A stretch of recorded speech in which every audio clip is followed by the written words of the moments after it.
रूस और यूक्रेन की सीमा पर हुए मलेशियाई विमान हादसे ने सारी दुनिया को हैरान कर दिया है। मलेशिया की फ्लाइट संख्या MH17 ने 283 मुसाफिर और 15 क्रू मेंबर्स के साथ गुरुवार की रात एम्स्टर्डम से कुआलालंपुर के लिए उड़ान भरी थी, लेकिन इसे रास्ते में मिसाइल हमले में मार गिराया गया। हमले में सभी 293 लोग मारे गए। इस सवाल का भी जवाब ढूंढेंगे कि आखिर निशाने पर क्यों आया मुसाफिर विमान, लेकिन पहले हादसे की पूरी रिपोर्ट।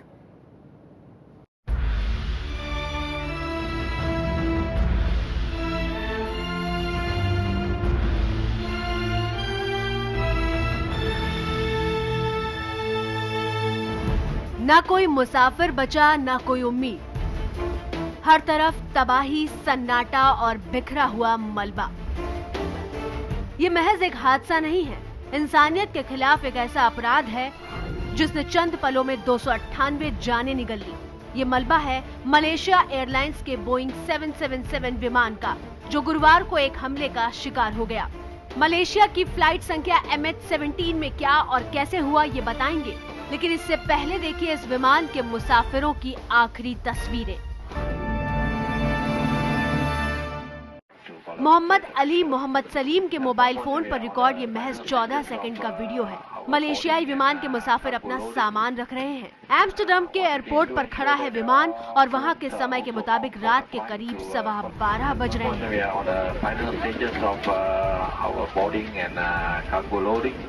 इस वीडियो को विमान पर सवार मोहम्मद अली ने बनाकर अपने भाई को इंस्टाग्राम पर भेज दिया था। उम्मीद थी कि मनोविज्ञान की अपनी पढ़ाई से मिली छुट्टियां अपने परिवार के साथ बिताएगा, लेकिन ऐसा नहीं हुआ। मलेशिया का विमान मंजिल से पहले ही मार गिराया गया।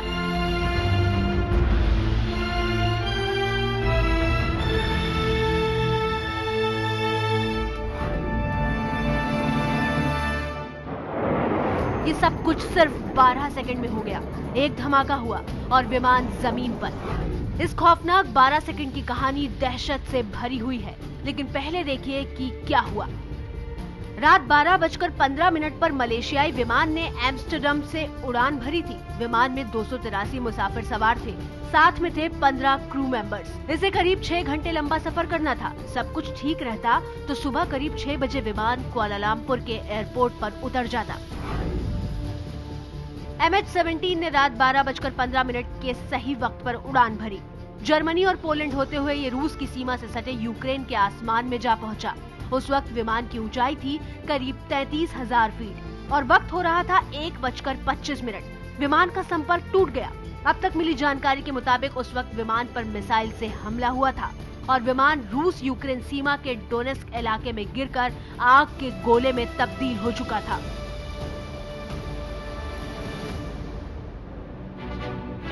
वाबोव गांव का ये वीडियो ठीक उसी पल का है जब विमान हमले के बाद जमीन पर गिरा था। यूक्रेन सरकार की जांच एजेंसियां जब सबसे पहले मौके पर पहुंची तो वहां सिर्फ तबाही की निशानियां थी और दहशत की लपटें सुलग रही थीं।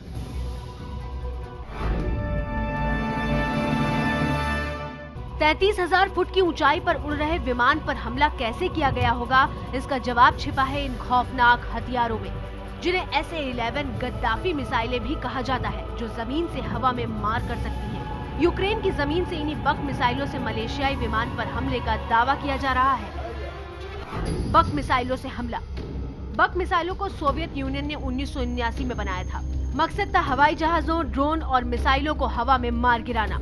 एक बक मिसाइल 70 किलो विस्फोटक अपने साथ ले जाती है और आसमान में 75,000 फीट की ऊंचाई तक मार कर सकती है।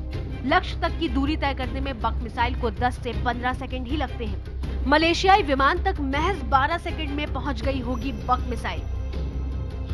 ये मलबा बताता है कि मिसाइल से हुए हमले के बाद विमान का क्या हाल हुआ। हादसे में कोई भारतीय तो नहीं मारा गया, लेकिन बर्मिंघम से भारत आ रही एयर इंडिया की भारतीय फ्लाइट संख्या 113A हमले का शिकार हुई मलेशियाई विमान MH17 से महज 40 किलोमीटर दूर थी और उससे 6 मिनट पहले ही पहुंच गई। उन पलों में MH17 में क्या हुआ ये तो जांच के बाद ही पता चलेगा, लेकिन सवाल जरूर उठ रहा है कि ये बड़ा हमला अरसे से यूक्रेन में रूस समर्थित आतंकवादियों और यूक्रेन सरकार के बीच की जंग का नतीजा तो नहीं है। जरा ये तस्वीर देखिए। दुनिया भर के विमानों को रास्ता दिखाने वाली ये तस्वीर साफ दिखा रही है कि जब से यूक्रेन में बागियों और सरकार के बीच हिंसक लड़ाई चल रही है, तब से विमानों ने यूक्रेन के आसमानी रास्ते से परहेज शुरू कर दिया है। लेकिन मलेशिया के विमान ने उसी खतरनाक रास्ते को अपनाया और 298 जाने निकलने वाला हादसा हो गया।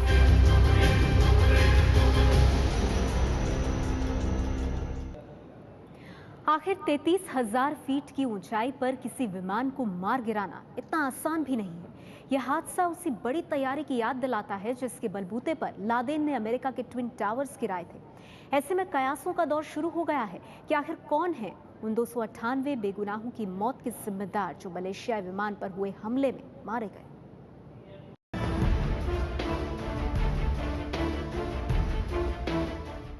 ये तस्वीरें जो सवाल पूछ रही हैं, उसकी गूंज अब दुनिया के बड़े देशों में भी सुनाई दे रही है। अमेरिका की पूर्व विदेश मंत्री हिलेरी क्लिंटन का यह बयान चौंकाने वाला है। Well, the questions I'd be asking is, number one, who could have shot it down? Who had the equipment? It's obviously an anti-aircraft missile. And the Ukrainian government has been quick to blame it on terrorists, which is, their name for the Russian insurgents. The equipment had to have come from Russia. What more the Russians may or may not have done, we don't know. अब तक मलेशियाई हादसे की जिम्मेदारी किसी ने नहीं ली है, लेकिन कयास ढेर सारे हैं। कयासों के बारे में बताने से पहले जरूरी है यूक्रेन और रूस के बीच तनातनी क्यों है ये जानना। यूक्रेन के क्रीमिया इलाके को लेकर रूस और यूक्रेन आमने सामने हैं। रूस पर यूक्रेन में जनमत संग्रह के बाद कब्जे की कोशिश का आरोप है। रूस का आरोप है कि यूक्रेन सरकार रूसियों पर अत्याचार कर रही है। यूक्रेन का आरोप है कि रूस यूक्रेन में आतंकियों के जरिए अशांति फैला रहा है। ऐसे में तय माना जा रहा है कि मलेशियाई विमान हादसा दोनों देशों के बीच मचे घमासान का ही शिकार हुआ है, लेकिन इंतजार है पूरी फॉरेंसिक जांच का। थ्योरी नंबर 1, क्या रूस समर्थक आतंकियों ने हमला किया? जिस जगह विमान गिरा वो यूक्रेन का डोनेस्क इलाका है और रूस की सीमा से केवल 50 किलोमीटर दूर है। माना जा रहा है कि यहाँ रूस के समर्थन से बागियों ने काफी ज्यादा ताकत हासिल कर ली है। ये शक भी जताया जा रहा है कि जिस बक मिसाइल से हमला हुआ वो बागियों यानी जिन्हें यूक्रेन आतंकवादी बता रहा है वो रूस नहीं दी होंगी। यूक्रेन ने आतंकियों के बीच मोबाइल पर हुई बात का एक ऑडियो टेप भी जारी किया है जिसमें विमान पर हमले से जुड़ी बातचीत है। Ну что у вас там? Короче, стопудово гражданский борт. Вот так вот. Борт какой? Да я еще пока не разобрался, потому что я не был возле основной части. Я только вот смотрю там, где начали первые тела падать. Там остатки внутренних кронштейнов, кресла, тела. Понятно. Вот так Из вот. вооружения есть что-нибудь? Вообще ничего.